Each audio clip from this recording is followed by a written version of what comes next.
Hola, ¿qué tal? Muy buenos días a todos. El día de hoy vamos a platicar sobre lo que son las corrientes clásicas y modernas de sociología de la educación. Entonces, para esta breve charla, hay que considerar que vamos a revisar sobre todo tres autores a partir de los cuales se sostienen algunas teorías más modernas, como son la teoría de la resistencia y la teoría de la reproducción en la educación.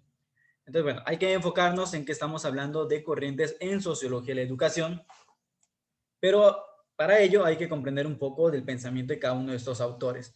Entonces, pues damos inicio a lo que sería este tema. Muy bien, comencemos con nuestro primer autor. Este autor seguramente varios ya lo conocen. Él se llama Karl Marx y básicamente es el fundador de algo que llamaríamos el materialismo histórico.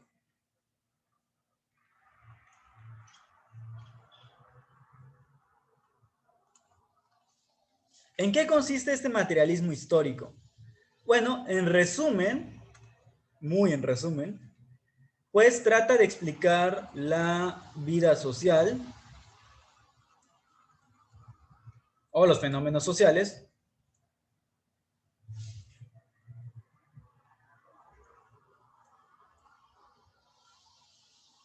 desde un punto de vista materialista.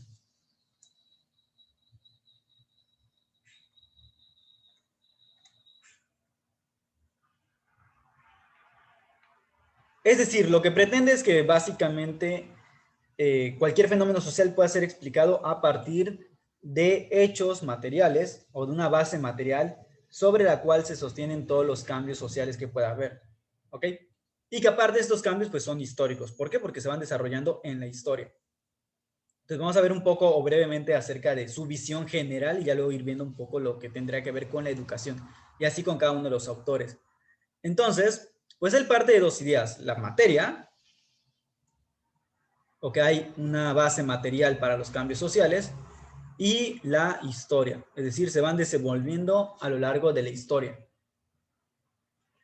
Él de alguna forma retoma la dialéctica hegeliana.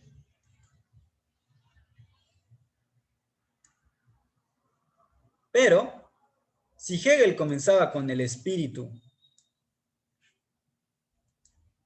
que pasaba luego a la naturaleza al hombre, el hombre a sus creaciones, que serían básicamente, bueno, vamos a poner aquí al Estado,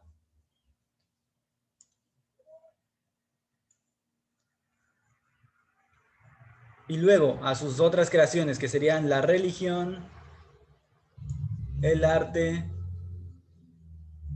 y aquí la verdad no me acuerdo, pero me parece que era la ciencia. Aquí sí tengo dudas, aquí póngalo con dudas. La religión y el arte sí. Y después de todo esto terminamos con el espíritu absoluto. Es decir, básicamente sería algo así semejante, ¿no? Bueno, Marx va a retomar esta dialéctica, pero ya en un materialismo dialéctico, que esa es otra, no solo es materialismo histórico, sino que hay un materialismo dialéctico. Y pues para él todo va a comenzar no con el espíritu, sino con la materia. Entonces, pues básicamente sería el mismo proceso, pero todo sigue siendo siempre material. Entonces, esa sería más bien la visión marxista, o lo que es la visión de Marx. En esta visión, entonces, para explicar los fenómenos o los cambios sociales, tenemos que comenzar con esta base de acá, es decir, con la base material. ¿Cómo explica él esto? Vamos a mover esta imagen para acá mientras.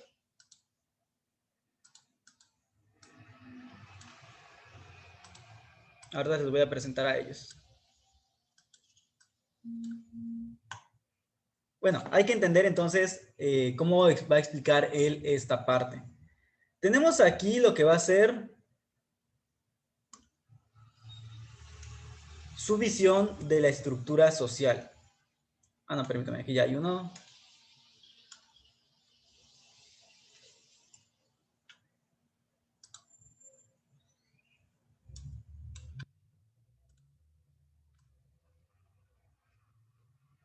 Voy a ponerlo así grande.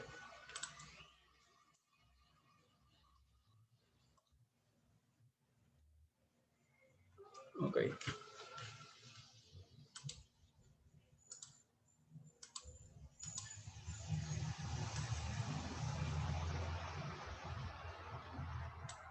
Supongamos que está derecho. Ok, de acuerdo. Entonces tenemos esto de acá. Esto para Marx sería la estructura social, donde básicamente tenemos dos elementos. ¿De acuerdo? Tenemos el elemento de aquí arriba. Vamos a naranja. Okay, vamos a pintarlo.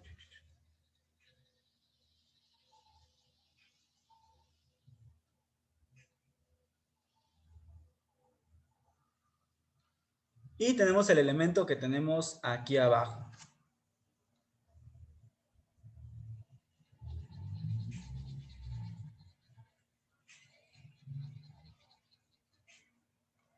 Muy bien.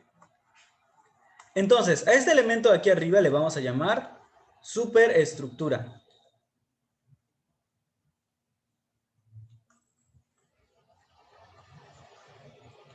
Y al elemento de aquí abajo le vamos a llamar infraestructura. Muy bien. Esta se le llama super porque está por encima. Y esta es infra porque está por debajo. Pero hay que entender bien en qué consiste esta superestructura y esta infraestructura. Por lo menos en una visión global, que es lo que yo estoy haciendo. No lo estoy explicando muy profundamente, pero sí es para que se entienda la idea. Bueno, pues tenemos lo siguiente. Esta superestructura básicamente serían situaciones como las leyes o el sistema legal, la política. Encontramos cosas como la religión, como la filosofía, el arte. Y en esta infraestructura tendríamos básicamente lo económico o la economía.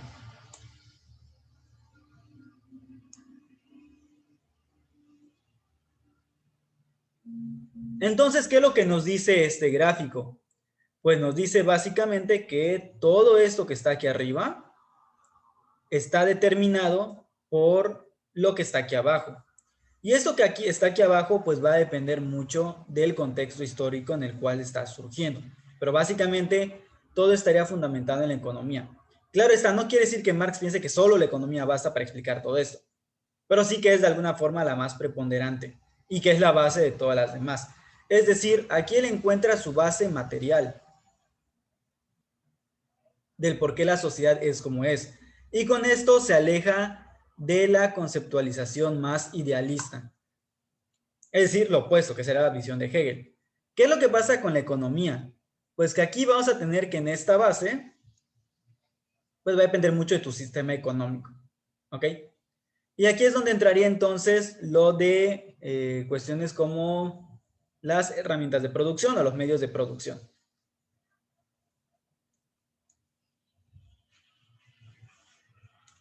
Y podemos mencionar aquí, entre otras cosas, la cuestión de que si es privado o si es público.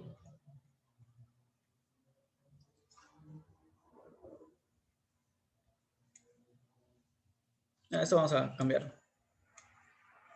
Que sería más bien la propiedad. Entonces vamos a ponerle propiedad pública y propiedad privada.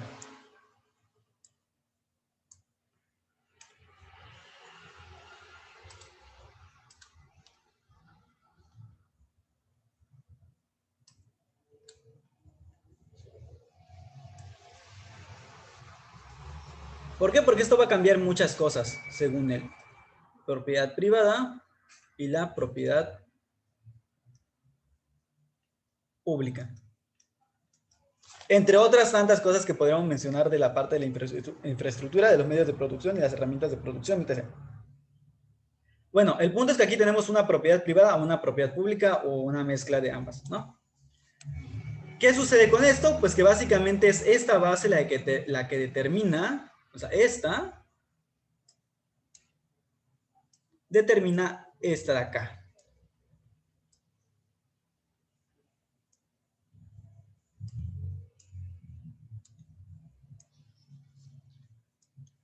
¿De acuerdo? Entonces, como esta determina la de acá, dependiendo de exactamente todo esto que nosotros podemos tener aquí, que hay más cosas, hay más elementos a analizar aquí. Recuerden que estamos en una visión más global, pero determinarían todo esto de aquí. O sea, todo esto se ve modificado por esta infraestructura. ¿De acuerdo? Entonces, ¿Qué es lo que sucede con esto? Pues que dependiendo de la época histórica, pues han habido diversos modelos. En general, podríamos mencionar, por ejemplo, vamos a mover nuevamente a nuestros amiguitos.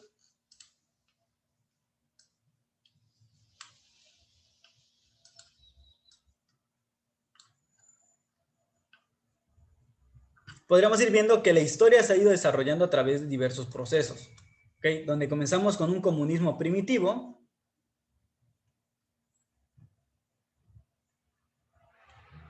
que ha llevado a un esclavismo,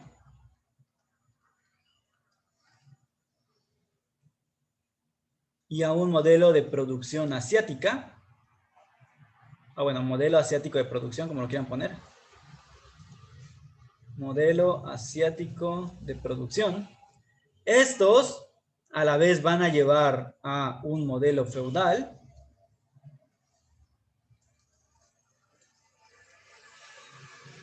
luego va a llevar a un capitalismo, y luego este debería llevar a un comunismo. Que él asume que su comunismo pues es un comunismo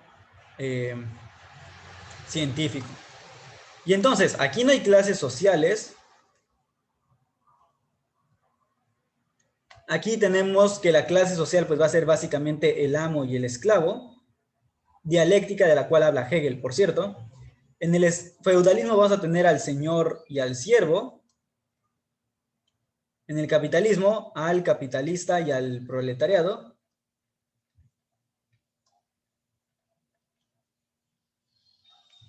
Y aquí tendríamos nuevamente que no hay clases sociales. Pero no hay clases sociales porque han sido suprimidas por la dictadura del proletariado.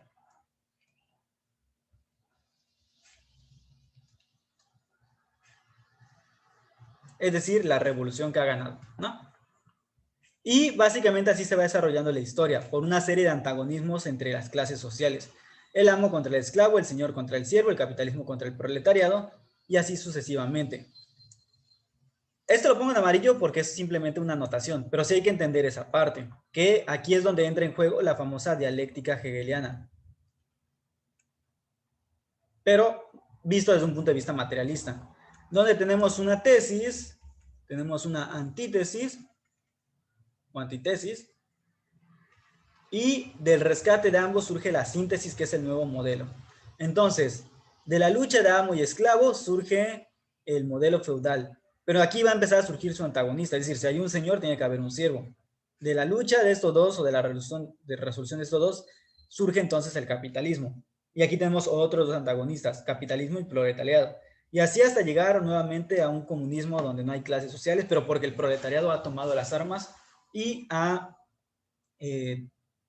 tomado para sí estos medios y herramientas de producción, o más bien los medios de producción. Y por lo tanto, bueno, ahí entra la famosa dictadura del proletariado. Entonces, esto es en general. Muy brevemente, hay cosas que habría que explicar más profundamente, como por ejemplo lo de la infraestructura. Pero bueno, ¿qué es lo que pasa con esto?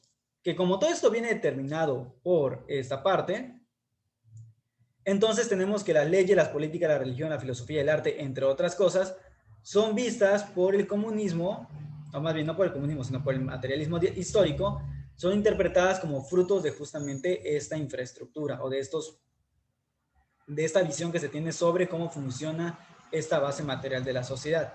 En consecuencia, estos están para justificar básicamente los de aquí abajo. Es decir, con esto tú justificas el porqué de esto.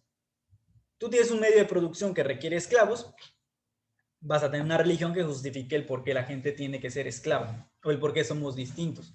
Lo mismo que una filosofía, unas políticas y unas leyes que vayan por ese camino. En pocas palabras, la infraestructura trata de conservarse a través de esta parte que sería ideológica. Entonces, aquí tendríamos la ideología. Según Marx. ¿Por qué? Porque esta es la base real. O sea, esta es la base material real. Entonces, lo que él pretende es que si se modifica esto, pues modificas lo de aquí arriba. ¿Qué tiene que ver con la sociología de la educación? Bueno, en realidad Marx no escribe como que un texto que hable exclusivamente de la educación, sino más bien es como que un derivado o pequeños fragmentos donde se suele mencionar el tema. ¿Qué es lo que pasa con la educación acá? Bueno, la educación básicamente puede funcionar en ambos sentidos. ¿Por qué? Porque la educación de alguna forma sería parte de la infraestructura, perdón, de la superestructura.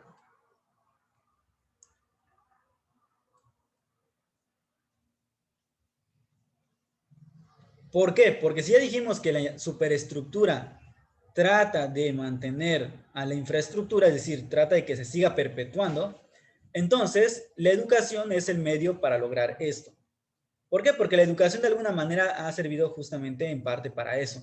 Si tú eres una sociedad capitalista, pues vas a transmitir valores que son capitalistas. Entonces, esa parte creo que nadie o sea, no es debatible, eso es creo que un hecho.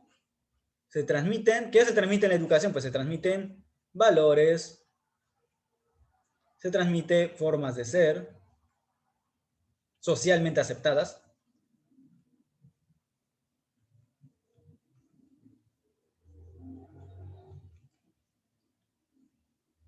se transmiten normas, se transmiten expectativas, etc. Pero como todo esto ya dijimos que en su visión depende de la infraestructura, entonces recuerden que esto está influenciado por una infraestructura, entonces, pues básicamente lo que estamos transmitiendo es justamente todo lo que está aquí. Es decir, es para justificar nuestra infraestructura de acuerdo con Marx. En lo personal me parece que es una visión muy... Suena interesante, suena muy creíble con un pequeño pero. Y ese pequeño pero es justamente lo que han visto filósofos como Foucault y otros, que el poder no está aquí y tampoco está aquí propiamente, porque al fin y al cabo todo esto son relaciones. Entonces el poder no se tiene, sino que se ejerce. No hay una institución como el Estado que sea el que tenga el poder, sino que al final se trata de ejercer el poder en cada una de las partes. Entonces, pues por ahí ya estamos fallando por acá, ¿no? Porque esto no tendría sentido si no es porque existe el poder de ambas partes, ¿no? Y aparte entre los elementos, porque aparte de esto es como si fuera homogéneo todo. Aquí es muy forzado, por ejemplo, en el capitalismo no solo existe el proletariado. De hecho, es tal vez uno de los principales problemas, que para que haya un proletariado, primero se asume que tendría que haber habido un capitalismo. Por ejemplo, la sociedad rusa no era una sociedad capitalista, era una sociedad bastante feudal todavía. No había industrialización. ¿Qué se supone que vas a tomar cuando no tienes todavía industrialización? Porque esto asume que hay ya un mundo industrializado para que pueda haber un capitalismo. O sea, tendría que haber una industrialización, cosa que no había, por ejemplo, en la Rusia zarista. Bueno, pero esas ya son otras cuestiones. Entonces, aquí básicamente la educación sirve para reproducir el sistema. Entonces, si tú cambias la infraestructura, pues vas a cambiar también el modelo educativo. Ahora bien, el modelo educativo marxista sí tendía mucho también a rescatar el trabajo manual. ¿Por qué? Porque el trabajo únicamente teórico es visto como una cuestión capitalista, es decir, como algo así como si fuera un privilegio. No usan esa palabra, pero sí lo quiero explicar más o menos de esta manera para que se entienda. ¿Por qué? Tengan presente algo. Desde los griegos, eso es como una anotación cultural, lo voy a poner en amarillo. Entonces, con los griegos ya existe una diferencia donde lo manual o la actividad manual es inferior a la actividad intelectual. Entonces, ¿qué es lo que pasa? Pues que la actividad intelectual solo se la pueden dar, el lujo de poder hacer esta actividad intelectual, pues son básicamente los riquillos, o sea, la aristocracia. Pues básicamente solo la aristocracia en Grecia tenía acceso a esto. Con los romanos la situación no es que haya cambiado mucho, o sea, básicamente es lo mismo. Solamente los que tenían poder, dinero y riqueza, es decir, la aristocracia, que en este caso eran básicamente los senadores romanos o los patricios, pues tenían este tiempo para poder dedicárselo al ocio. Entonces, con los romanos, ¿quiénes van a tener esta posibilidad? Pues los patricios. O en general los ricos, básicamente. ¿Ok? Que normalmente pues eran los patricios. Y así se ha ido básicamente viendo esta cuestión. Lo que pretende él con esto es decir, pues que no, que realmente es el trabajo manual. Que esto, pues básicamente lo mismo. Entonces le dan importancia también mucho a rescatar o a darle el valor al trabajo manual. Porque al final, inclusive, aunque no lo dice Marx, sí lo podemos ver, por ejemplo, con Engels. Aquí es también como anotación, pero un poco más en la línea. ¿Qué va a decir Engels? Pues Engels va a decir básicamente que hemos evolucionado, ¿no?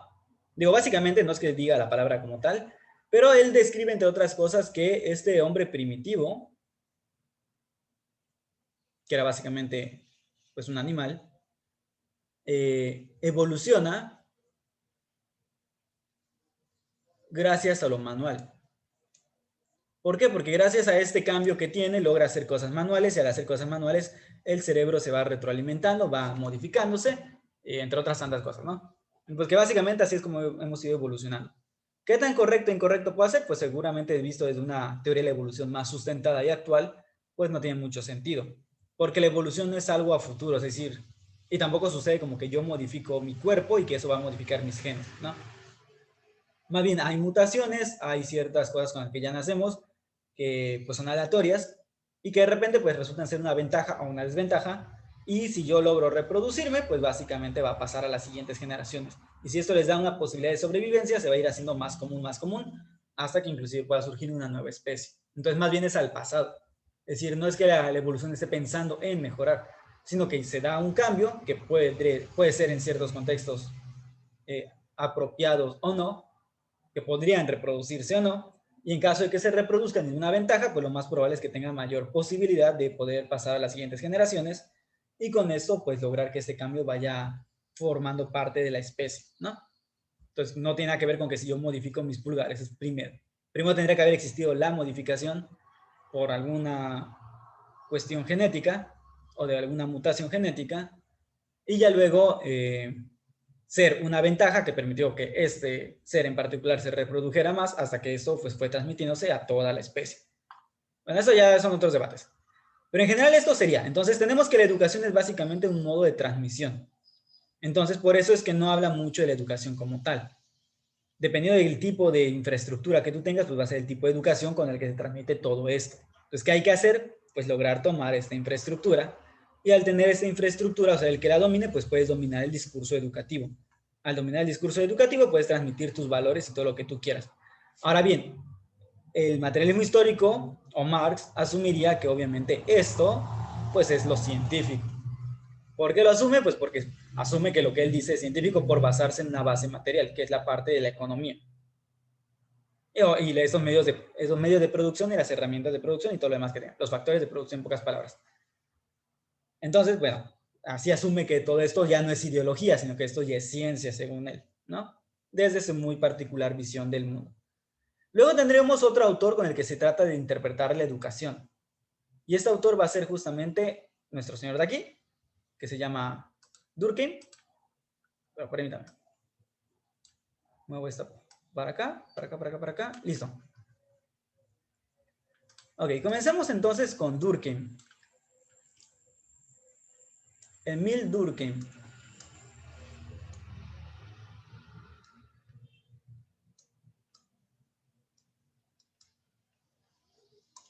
Ok, este va a ser un sociólogo francés y de hecho va a ser discípulo de Comte.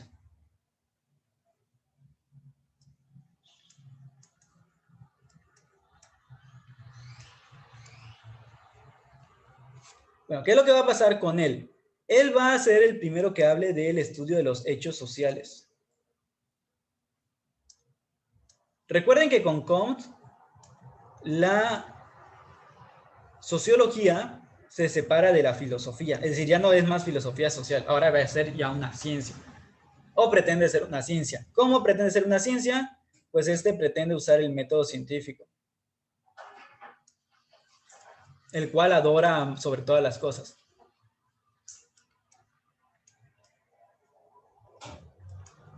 Su discípulo Durkheim va a tratar de hacer algo semejante. Entonces Durkheim se va a inspirar en la biología.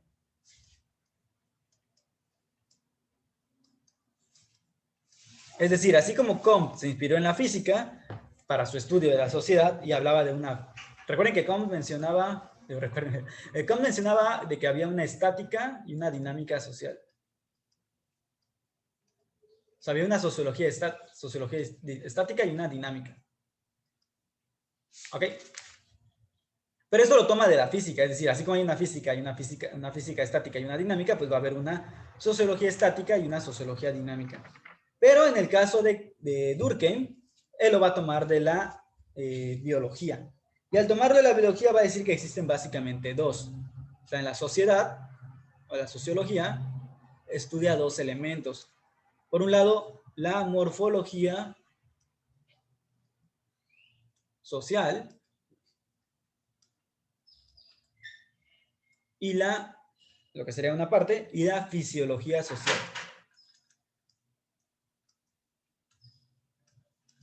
En pocas palabras está, en términos generales, pues básicamente haciendo o dividiendo a la sociedad como si fuera un organismo.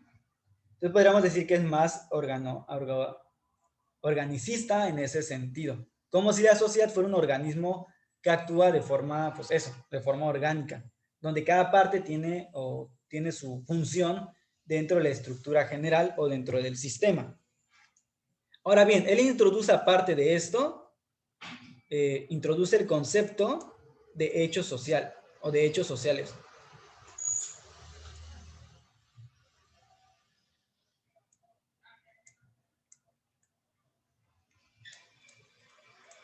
¿Qué son los hechos sociales? Pues básicamente cualquier cosa que realiza la sociedad. La religión, la actividad económica, no en sí misma, como pasa con la economía, sino en cuanto que es una actividad social. También, por ejemplo, las instituciones políticas,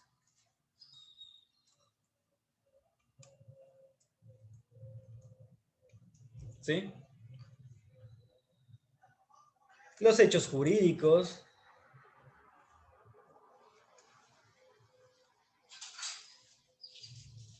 Bueno, ¿por qué los hechos jurídicos? Porque los hechos jurídicos tienen mucho que ver con la moralidad. Entonces, pues aquí tendremos también las ideas morales. Entonces, dependiendo de la moralidad de la época y de la sociedad, pues también cambian lo que se considera como legal o no legal, entre otros. El papel de la sociología sería, por lo tanto, estudiar estos hechos sociales. ¿Qué otro hecho social se puede estudiar? Como imaginarán, se puede estudiar también, perdón, lo que sería la educación. Entonces, ese sería el otro hecho social que se puede estudiar desde acá. Y pues bueno, lógicamente este es el que nos interesa a nosotros, la educación como un hecho social. ¿Qué es lo que va a pasar con esta educación? Pues básicamente tenemos que la educación, sí, como dice Marx también, que eso creo que es algo que todo el mundo va a estar de acuerdo. La educación hasta cierto punto está para transmitir aquello aquellos valores sociales, ¿ok? Entonces, la educación cumple un papel importante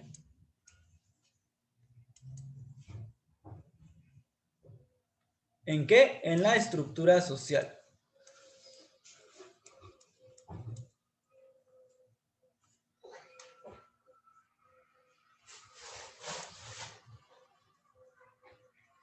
¿Ok? ¿Por qué cumple un papel importante? Pues porque de alguna manera vamos a ver aquí que esta estructura social trata de reproducirse a través de la educación, para bien o para mal. En esto ya dijimos que creo que todo el mundo estamos de acuerdo. Tanto aquí se considera que es parte de... Ojo, pero aquí también podemos ver un aspecto revolucionario. También podemos ir modificando cosas a través de la educación. Aquí pues más bien el enfoque nos dice cómo permanecen hasta cierto punto estas cuestiones dentro de la sociedad. Y aquí, ¿qué es lo que se puede analizar de esta estructura llamada educación? Pues entre otras cosas podemos analizar las instituciones educativas,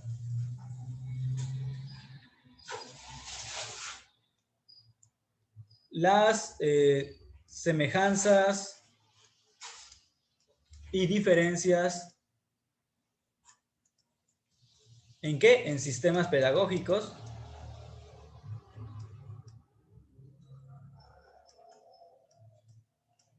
Pero no en sí como que cuál es mejor o peor, sino desde un punto de vista de cómo son diferentes de acuerdo a la sociedad.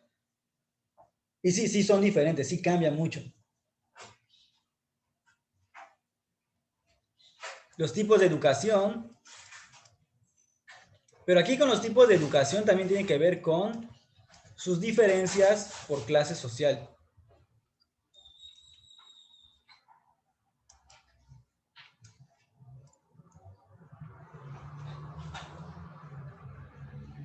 Entre otras tantas cosas.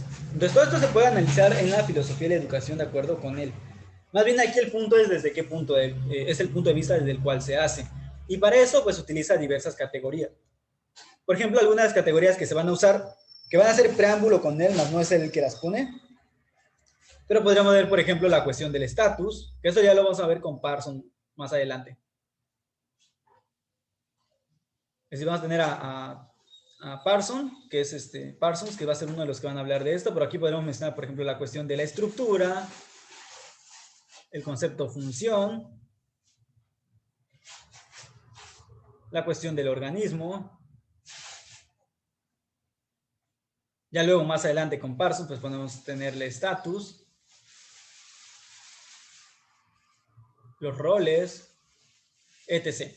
Es decir, este es un antecedente de lo que sería el estructural funcionalismo. Es uno de los tantos teóricos que vamos a decir que todavía no es propiamente estructural funcionalista, pero que va por esa línea. Más bien él se va más por un organicismo al considerar que esta sociedad funciona pues como eso, como un organismo que va muy de la mano. Bueno, entonces aquí ya tenemos otra visión. Esta visión utiliza más el método científico, o sea, no se logra separar por completo de este método científico, aunque entiende que no es exactamente igual que la biología, pero sí tiene esto, la forma en que está la sociedad y la forma como esta sociedad funciona, ¿no? Y el hecho de que aquí lo que se estudia son eso, justamente, los hechos sociales. No estudia la religión por sí misma, sino que estudia el hecho social que genera estas instituciones, esta forma de ser, de pensar, de ver la vida, etc., ¿no? Y luego tenemos otro autor más, y con este me parece que terminaríamos. Que también es muy importante en el análisis de la sociología, que es justamente Max Weber. Bueno, hay que recordar que no lo he mencionado todo completo, he mencionado lo más genérico de cada uno de los autores, entonces hay que profundizar más con diversas lecturas. Ok, tenemos entonces aquí a Max Weber. Bueno, antes de pasar a Max Weber, aquí una última cuestión de Durkheim. Uno de sus libros más famosos, de hecho tiene varios, pero vamos a decir dos nada más. Uno son Las reglas del método sociológico.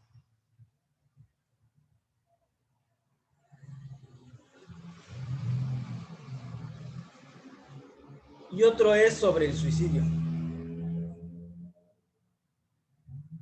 Este último, por ejemplo, para que veamos cómo afecta también la parte de la educación. No lo menciona directamente, pero tiene que ver porque de alguna forma todo esto va transmitiéndose, ¿verdad? Y esa visión que tenemos del mundo se transmite a través de esto, el sistema educativo. ¿Qué es lo que pasa con su obra que habla sobre el suicidio? Pues él analiza las diferencias entre católicos y protestantes. Pero no las analiza desde un punto de vista filosófico, o sea, no le interesan las ideas, los dogmas, ni nada de eso, sino al fin y al cabo cómo se traduce esto en la vida real para ellos. Y en este caso, en la cuestión muy específica de lo que es el suicidio.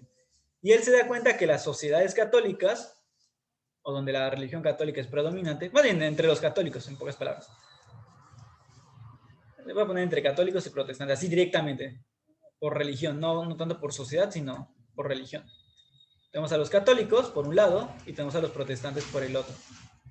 Estas visiones del mundo generan distintas formas de ser social o de organización social. Entonces los católicos él los veía más, voy a usar la palabra colectivistas o comunitarios, como le quieran decir. Son diferentes cosas, pero vamos a ponerlos como si fueran iguales. Y esto los ve más individualistas.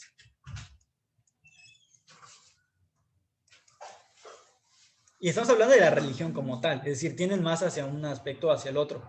¿Cuál era la consecuencia de esto en una cuestión como el suicidio? Que aquí había menos suicidios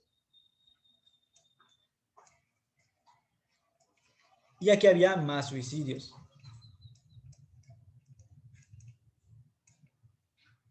¿Por qué? ¿O cómo se explica esto? Pues básicamente por la cuestión de cómo son su forma de organización y de ser.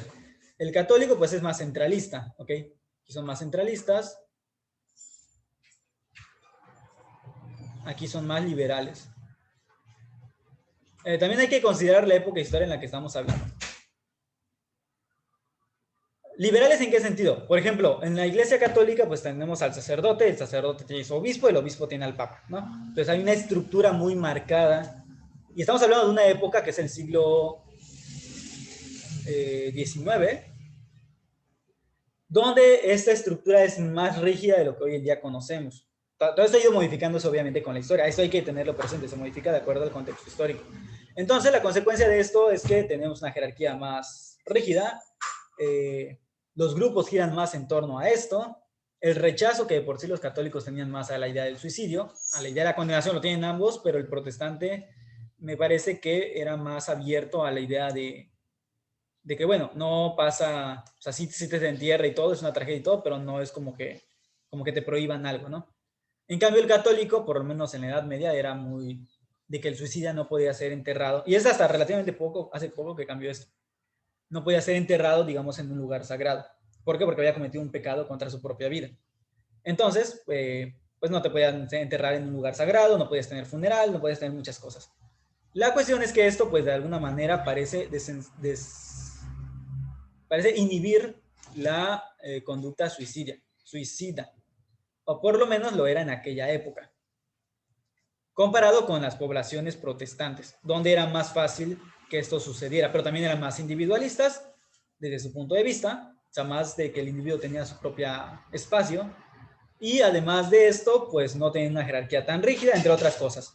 ¿Cómo se explica esto? Pues porque hay una educación de fondo. No es lo mismo educarte desde un punto de vista que desde el otro.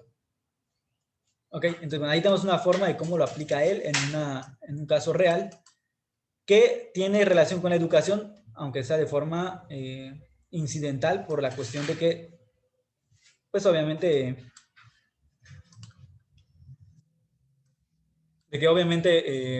pues no es lo que está estudiando como tal, no está estudiando la educación como tal, pero es el medio por el cual se transmite.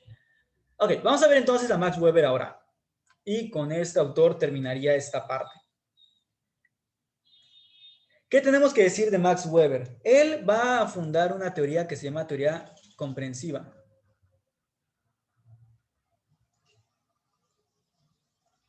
Bueno, como se imaginarán, va en contra de lo que dirían Durkheim y Comte, que ellos pretenden una visión más explicativa, ¿ok?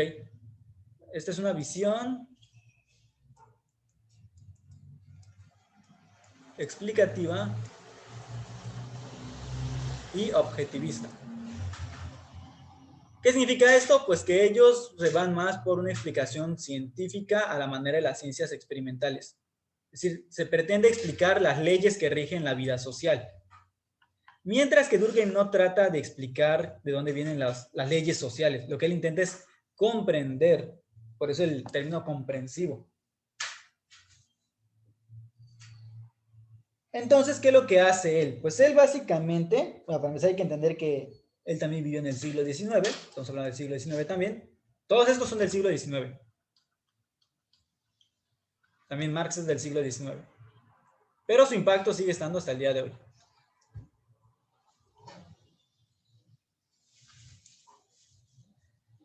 En esta teoría lo que se trata es de comprender, no de explicar.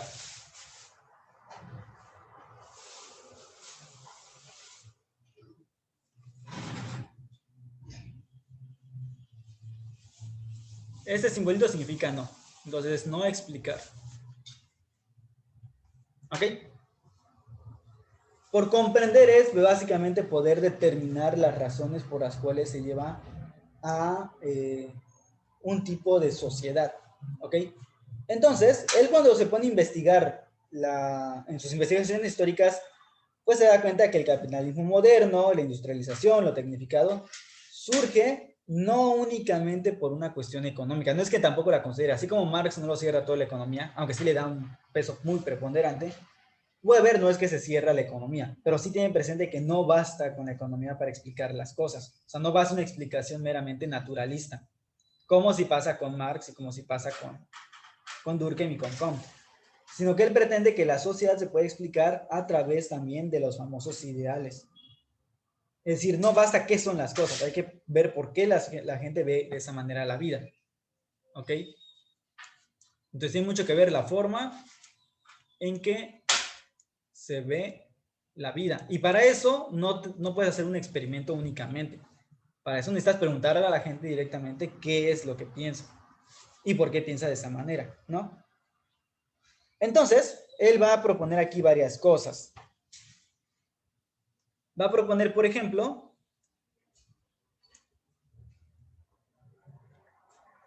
la racionalización.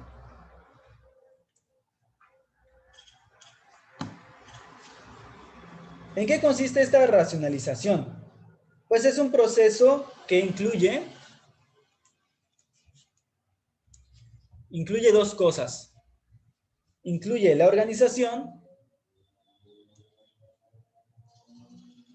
y las acciones. Y todas estas están orientadas a valores. Es decir, esta parte la voy a subrayar. Esperen. Aquí vamos a ver. Ya.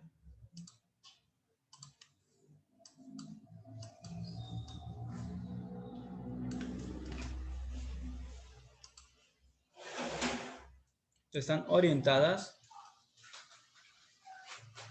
a valores. Aquí la palabra importante es esta orientación a los valores. Esto es lo importante, que están orientadas a valores. Y como están orientadas a valores, entonces va a ser un proceso que está en tensión, ¿ok? Es un proceso en tensión.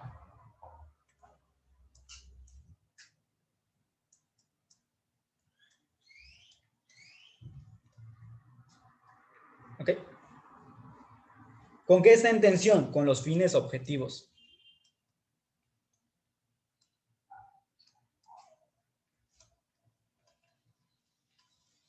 Muy bien. Entonces ya tenemos una herramienta que nos ha dado Weber en este sentido, o en este punto de vista o postura, pues propiamente sociológica.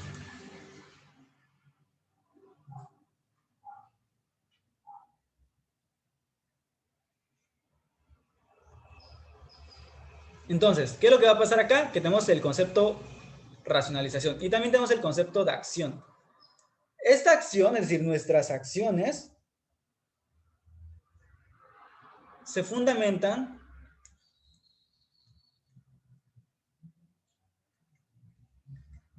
¿en qué? Pues en nuestras creencias.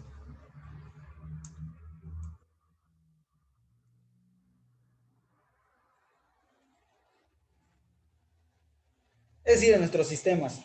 Y es aquí donde entra entonces, por ejemplo, la filosofía, la religión y la moral en general. Estas ideas son las que de alguna manera nos llevan a la acción, son su impulso. Son su impulso. Las acciones no pueden ser entendidas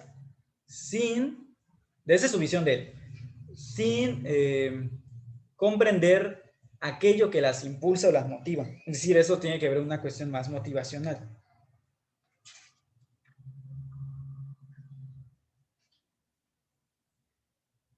Un ejemplo que él da él es también justamente esta diferencia entre católicos y protestantes.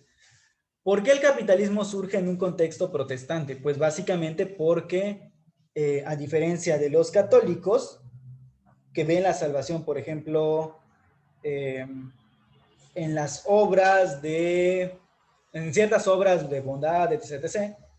Digo, no es que lo vean así los católicos, pero eso es lo que los protestantes piensan de los católicos, ¿no? Que las obras son las que te salvan y que hay ciertos elementos llamados sacramentos que te dan la gracia, ¿no? Entonces los católicos se centran en eso. La vida católica se fundamenta mucho en los famosos sacramentos, que los ortodoxos también tienen, pero los ortodoxos le llaman misterios, pero es básicamente la misma idea, ¿sí? O sea, es lo mismo con otros conceptos y alguna que otra concepción distinta, pero en general es la misma idea y son los mismos sacramentos o los mismos misterios.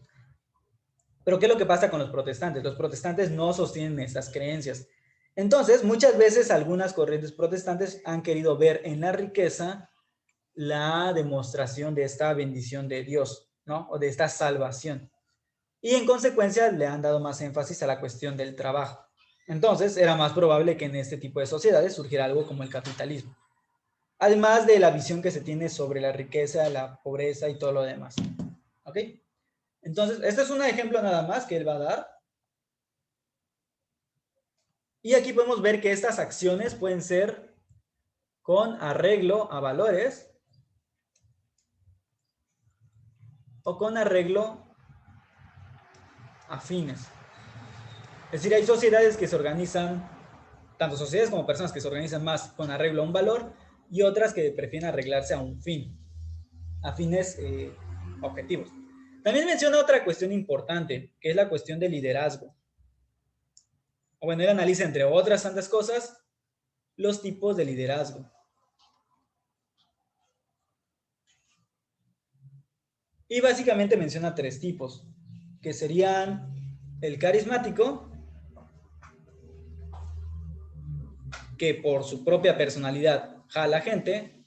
Tendríamos el legal, que lo es, o sea, tiene el liderazgo por cuestión legal, o sea, porque hay una ley que te lo pide. Y lo tendríamos por tradición. Y de hecho pueden ser mezclados, o sea, también puede haber mixtos acá. ¿Ok? Entonces va a haber unas que son más tradicionales, más carismáticos, o hay gente que cumple con todas, que es carismático, aparte de la ley se lo da, y aparte pues existe por tradición. Por ejemplo, supongamos, no sé, el caso del Papa Benedicto. Él lo tenía más por tradición y por legal que por carismático. No es como que fuera, pues, digamos, muy carismático para la gente. Pero el actual, por ejemplo, pues es más por carisma y por legal y por... La tradición del papado, pues se mantiene, pero más bien lo es por carismático. O sea, es más lo carismático lo que llama la atención. Entre otras cosas. Bueno, esto es en general. Ahora, ya aterrizando en la educación, ¿qué es lo que va a pasar con él? Pues que la educación justamente es lo que ve, ¿no? La educación que transmite, pues transmite valores. Entonces, dependiendo de mis valores, va a depender también mi tipo de educación. Es lo que yo les voy a transmitir. Por ejemplo, hay autores que sostienen que vamos a decir, que el por qué los países nórdicos tienen el sistema que tienen y la sociedad que tienen, pues se debe justamente a los valores que han tenido.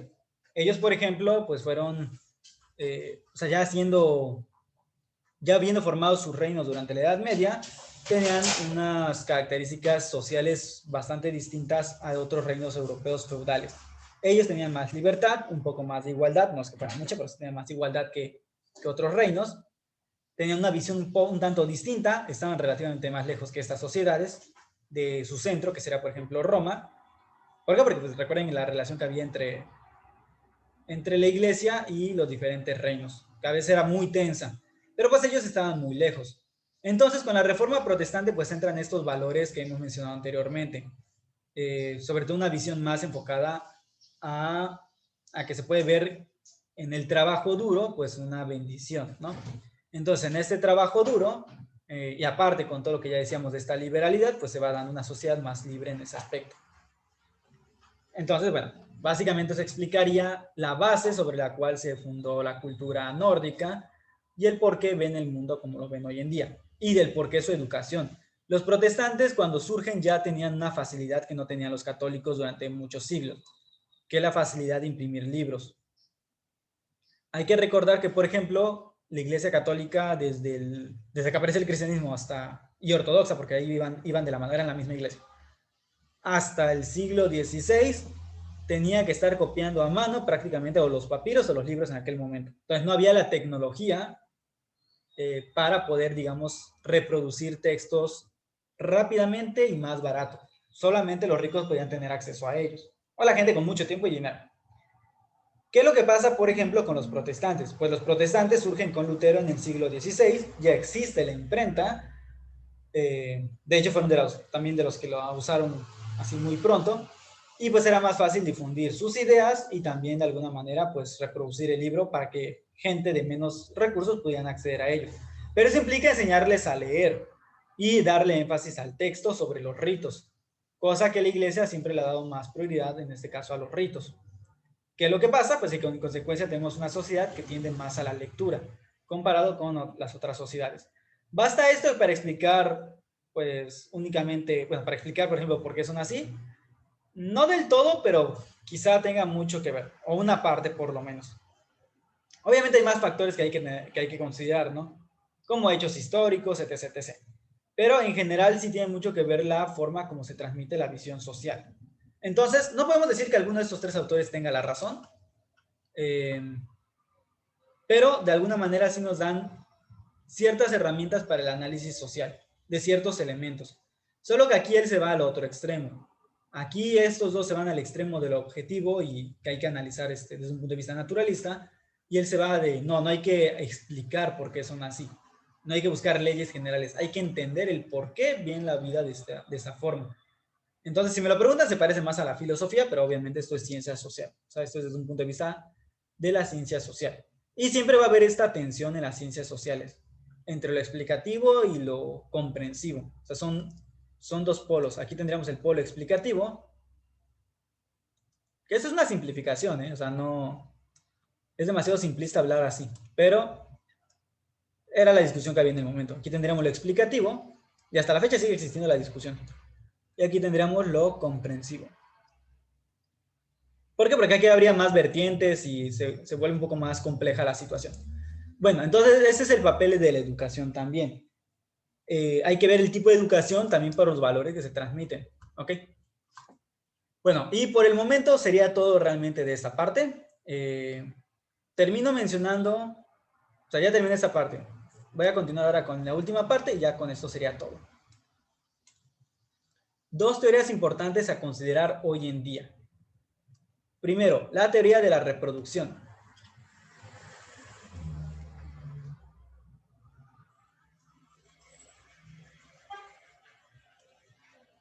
¿En qué consiste esta teoría? Bueno, para empezar, esta ha sido formulada en el siglo XX y es aproximadamente en los años 60. Voy a poner los años 60.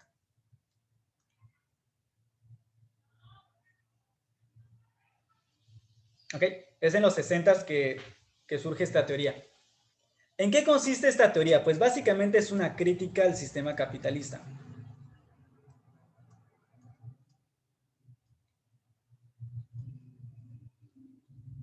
Obviamente en el sentido de la educación.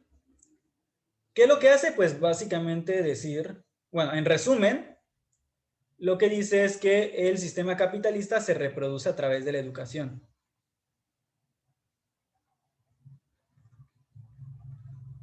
Digo, que si nos vamos a lo que he mencionado anteriormente, obviamente cualquier sistema, sea capitalista o comunista, se va a reproducir necesariamente por la educación. Entonces, como que no tiene mucho sentido criticar solo el capitalismo, porque es igual lo que va a pasar con el sistema, con cualquier sistema económico que tenga, se va a reproducir a través del económico.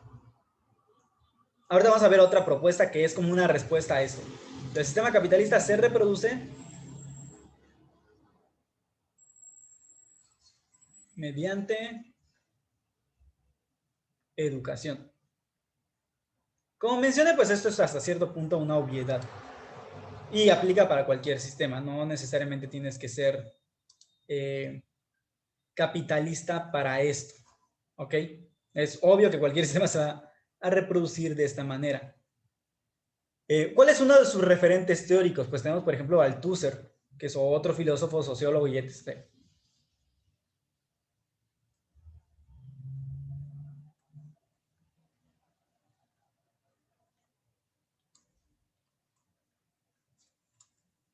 Este va a ser un referente en esta teoría. Y básicamente se da en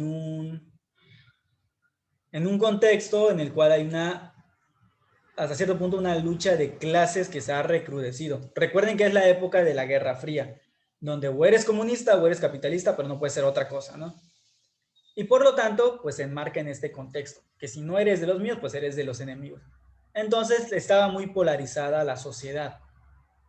También va a depender de qué sociedad. Y en general, el mundo entero estaba polarizado. Y es ahí donde surgen los términos de primero, segundo y tercer mundo. Justamente en esa visión de que o eres capitalista, o eres comunista, o eres un intermedio que no sé ni qué rayos eres, pero ahí estás, ¿no? En general. Ya luego va a ir pasando para explicar otras cosas. Pero, pues, ¿qué es lo que busca la teoría de la reproducción? ¿O qué es lo que critica? Pues justamente esta reproducción. Donde, pues ahora sí que todo lo que tenga que ver con el sistema capitalista se va multiplicando. Es decir, lo que tú formas acá son fuerzas productivas.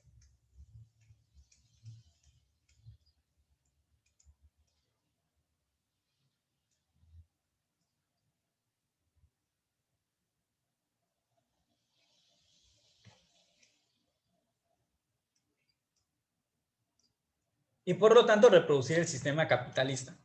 ¿Cuál es la principal crítica que se le hace a esta teoría? Pues que básicamente no, o sea, que en general no aporta nada. ¿Ok? No aporta nada, sí dice muchas cosas, ¿no? Bueno, obviamente la educación depende del sistema económico. Entonces, si tú tienes una sociedad capitalista, es obvio que vas a querer transmitir valores capitalistas y lo va a reproducir. En pocas palabras, no dice nada nuevo que no hubiera dicho ya Marx. Sí, eso es lo peor de todo, que no realmente no es nada nuevo, ya lo había dicho Marx, pero aplicándolo un poco más directamente a la cuestión educativa. O sea, se reproduce. ¿Por qué? Porque hay un sistema económico que sustenta esto llamado educación, que recuerden que en Marx esto sería una superestructura o parte de la superestructura. Y esto en cambio es la infraestructura. Entonces hasta aquí no hay nada nuevo propiamente más allá de la crítica. Althusser de hecho era marxista, entonces pues no hay que alejarnos tanto de que es la idea que en general tenía, ¿no? ¿Y qué es lo que pretende esto? Pues seguir la explotación del proletariado.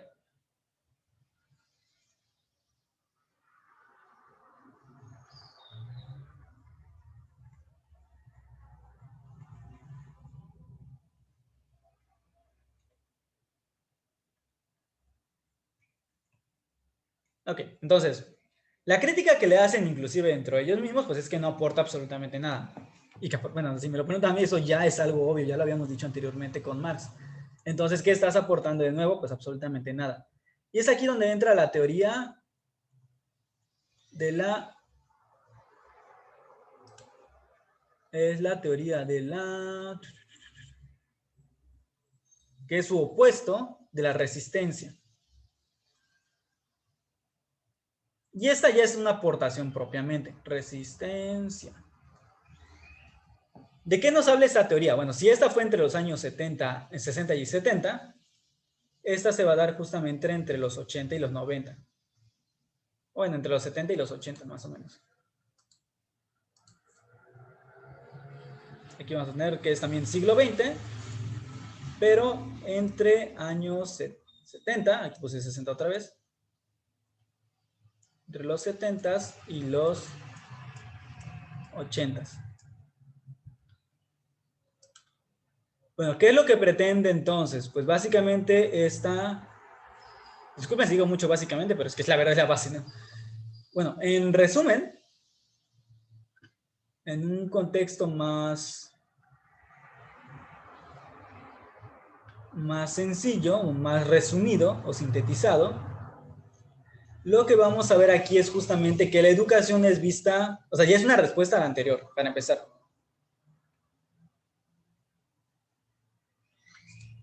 No niegan que tenga una función, para empezar, me voy a ponerlo aquí como por punto. Primer punto, es una respuesta a la teoría de la reproducción.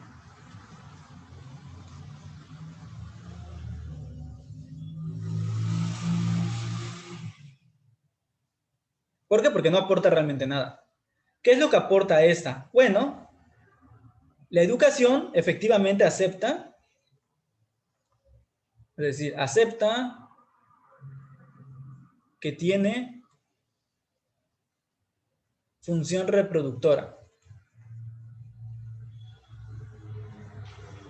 Es decir, no niegan la obviedad de que la educación trata de transmitir valores que se reproducen en la sociedad.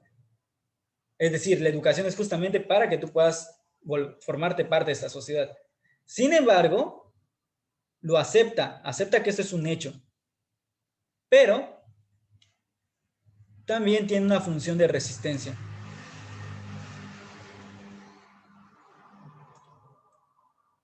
Es decir, la educación no solamente reproduce, también puede generar resistencia.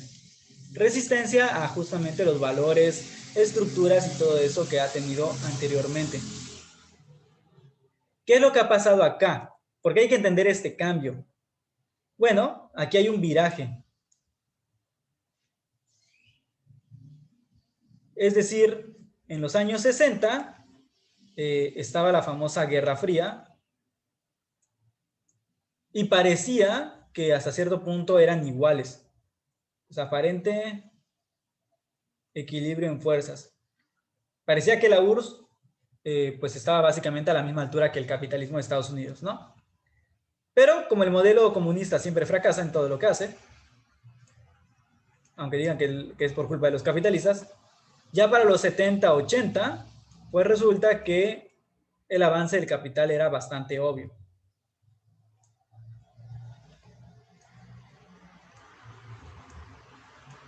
Entonces, como es obvio que el capitalismo empezó a tener mayor preponderancia que esto, y que empezaba ya a verse la debilidad del comunismo, pues entonces surge la idea de que la educación tiene que ser un medio de resistencia. Ya no solamente reproduce lo que la sociedad te dice o lo que el modelo te dice, sino que también puede ser usado para resistirte al modelo. Y entonces, ¿para qué enfocarnos en modificar, digamos, al gobierno si no podemos, cuando podemos resistirnos desde dentro, ¿no? ¿Cómo? Pues utilizando justamente la educación.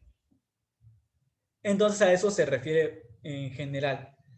El sujeto es protagonista de la acción educativa.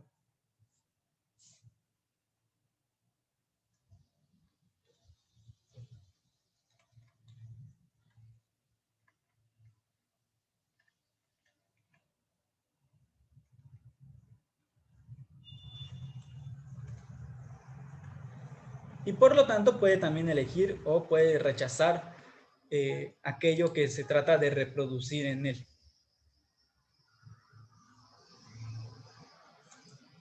Bueno, otra crítica es que justamente se deja atrás el poder de la agencia que tenían, que no analizan. Ellos sí analizan el poder de la agencia. Se analiza el poder de la agencia. ¿A qué agencia se refieren? Pues básicamente se refieren al hecho de lo que se busca o se pretende alcanzar con la educación. Eso, por ejemplo, no lo tenían tan presente en la anterior. Ellos sí. Es una crítica que les hacen a los anteriores, que no tienen presente este elemento.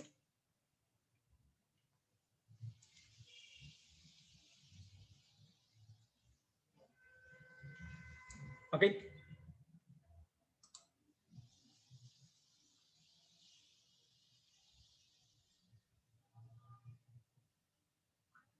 Y por lo tanto la educación se vuelve un punto de mediación, o la institución educativa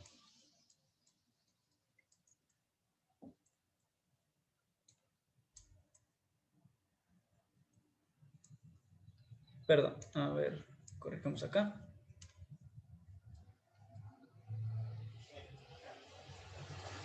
La institución educativa se vuelve entonces un lugar de mediación. ¿De mediación entre quién? Entre el sujeto y el poder de la agencia. Un sujeto que siendo individual obviamente puede resistirse a ciertas cosas y el poder de la agencia que trata de reproducir, que es justamente esa función de la reproducción que ya hemos analizado, en el sujeto. Pero aquí se tiene que volver un punto intermedio en el cual tienen que mediar a fuerzas. Entonces aquí podemos encontrar a muchos autores como Giraud o Bourdieu. Bourdieu. A ver.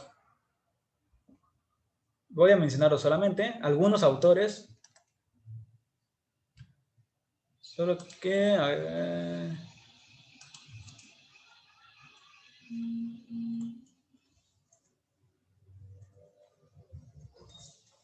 ok, y listo. Bueno, pues vamos a... Con esto termino por el día de hoy esta breve presentación, o esta breve charla. Y pues nada, espero que les sirva esta información. Vamos a irlo analizando poco a poco posteriormente. Pero por el momento vamos a dejarla hasta acá. Esta es una visión más global. Es importante pues profundizar más en cada uno de estos temas para poder tener una visión más completa de cada una de las teorías y cómo esto afecta en la interpretación que hoy en día se le da a la educación. Y por lo tanto, pues tener una base en el análisis de la misma. Y pues sería todo de mi parte. Nos estamos viendo pronto. Hasta luego.